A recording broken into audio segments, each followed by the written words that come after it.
We want to look at an example of writing the balanced complete ionic and net ionic equations. For this one, it would be nice if you could try this on your own so that you can look at what you think you want to do, pause the video, go do it, check your answer, all that good stuff. So you're given the left-hand side of the equation. So we need to predict the right-hand side of the equation.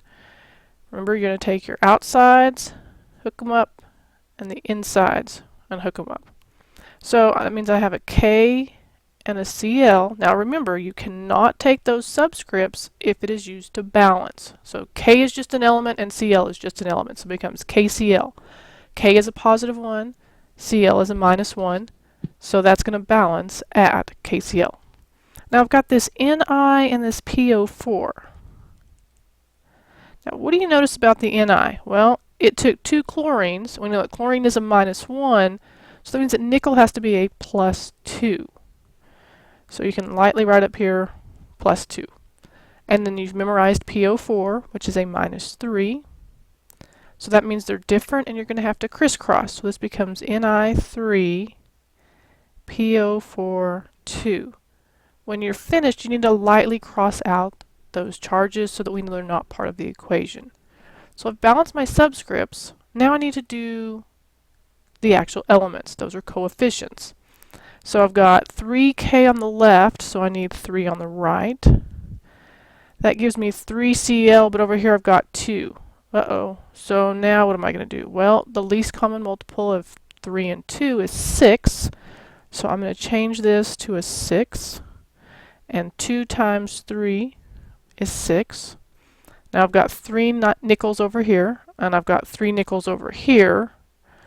Okay, I've got 3 Ks, but I changed that, so I need 6, so I'm going to put a 2.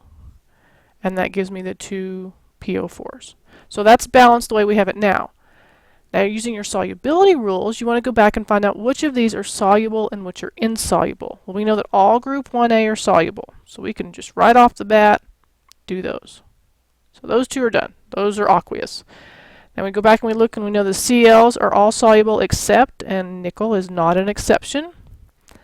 And I don't really see anything about phosphates, so I'm going to just assume it's others, and it's going to be a solid. So we want to rewrite this so that it looks all pretty. So I'm going to let you do that, come back and check your answer. So when you rewrote it, you shouldn't have changed anything, just basically pulled everything down so it's nice, pretty, and you can read it. This is your molecular equation. Now we need to find the complete ionic, or the total.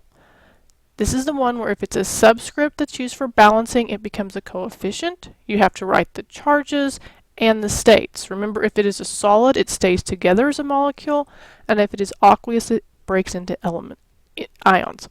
So what does this really mean? Well, for this first one, we said it's got an AQ.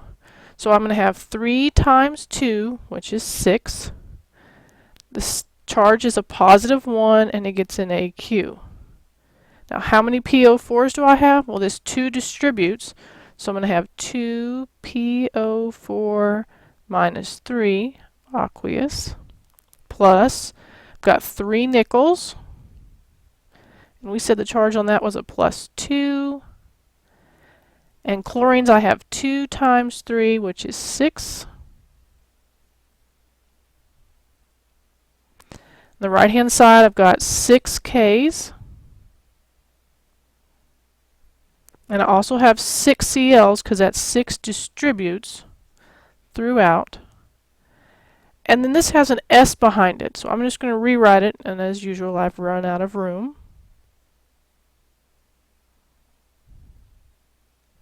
So now this is your total ionic equation.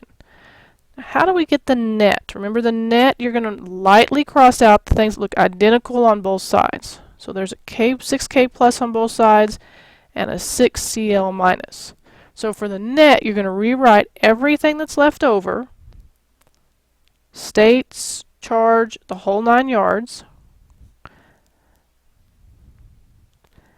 And then the right-hand side, all that's left is that solid, so you're going to rewrite the solid as well.